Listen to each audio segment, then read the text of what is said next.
আপনারা যে কেউ শুনে থাকেন, থিম সংটা খুব মজার। সেখানে বলা হচ্ছে, কেউ কেউ অবিরাম চুপি চুপি, চেহারাটা পাল্টে সাজে বহুরূপী।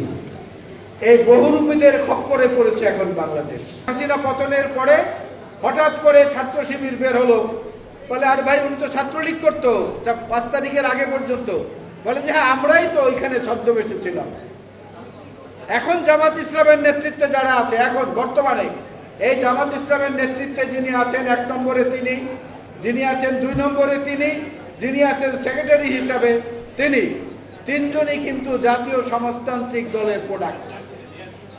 3 জনই জাসদের লোক, গলাকাটা পার্টির লোক, রক্কাটা পার্টির লোক, গুলি করে মুক্তিযোদ্ধাদের হত্যা করার লোক, শাহজাহান খানের দোসর এরা। আজকে সেই একই ষড়যন্ত্রে তারা মেতে উঠেছে।